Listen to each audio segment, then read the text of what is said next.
अपने विभिन्न अवतारों के लिए भगवान विष्णु हर तरह की अकल्पनीय लीला करते हैं।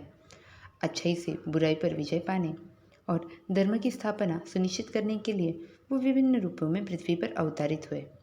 राम के रूप में उन्होंने मर्यादा पुरुषोत्तम का उदाहरण प्रस्तुत किया, जबकि कृष्ण के रूप में उन्होंने गोपियों के साथ रासलीला की और रासलीला को आने वाली पीढ़ियों की कल्पना के लिए छोड़ दिया। नरसिंहा के रूप में उन्होंने सबसे जंगली और क्रूर शरीर को सुशोभित किया, लेकिन वामन के रूप में वो एक कमजोर छोटे ब्राह्मण के रूप में दिखाई दिए। लेकिन मोहिनी के उनके लोकप्रिय अवतार के साथ शिव के साथ उनके जुड़ाव की कम लोकप्रिय कहानी सामने आती है। मोहिनी विष्णु की एकमात्र महिला अवतार थी।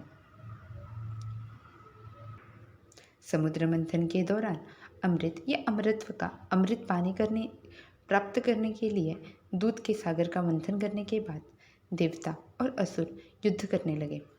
देवताओं पर हावी होने वाले असुरों ने अमृत अपने पास रखने का फैसला किया और इससे देवता नाराज हो गए।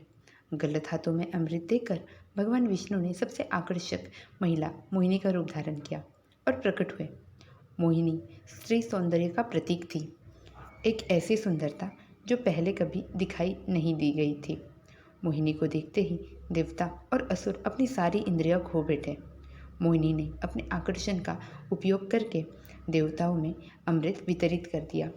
हालांकि इस घटना के बाद मोहिनी की कहानियाँ उतनी प्रसिद्ध नहीं हैं, लेकिन भागवत पुराण सहित कुछ प्रसिद्ध दक्षिण भारतीय ग्रंथ हैं। यहाँ महिषी को मारने के बड़े उद्देश्यों को पूरा करने के लिए शिव और मोहिनी के रिश्ते का संदर्भ देते हैं।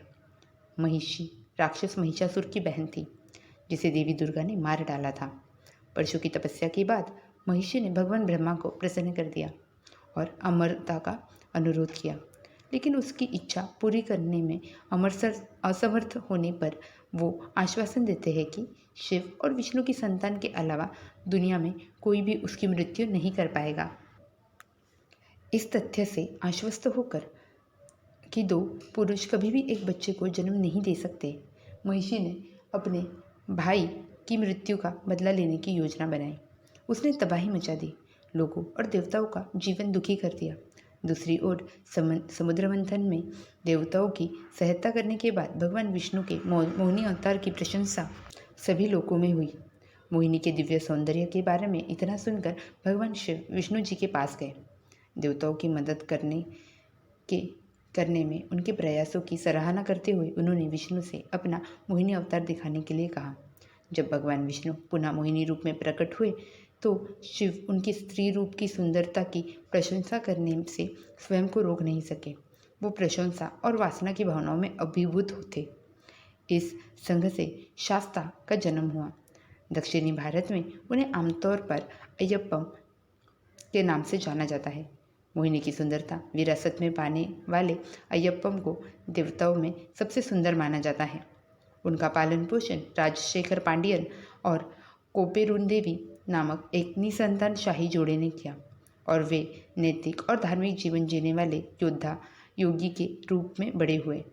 शिव और मोहिनी के पुत्र अय्यप्पम महिषी को मारने के लिए आगे बढ़ते हैं और पृथ्वी को बुराई से मुक्त करते हैं। हालांकि यह हमेशा से एक विवादास्पद कहानी रही है तथा इस बात पर बहस होती है कि ये मिथक या तथ्य है। हम आपको स्वयं निर्णय करने देते हैं कि ये सच है या नहीं।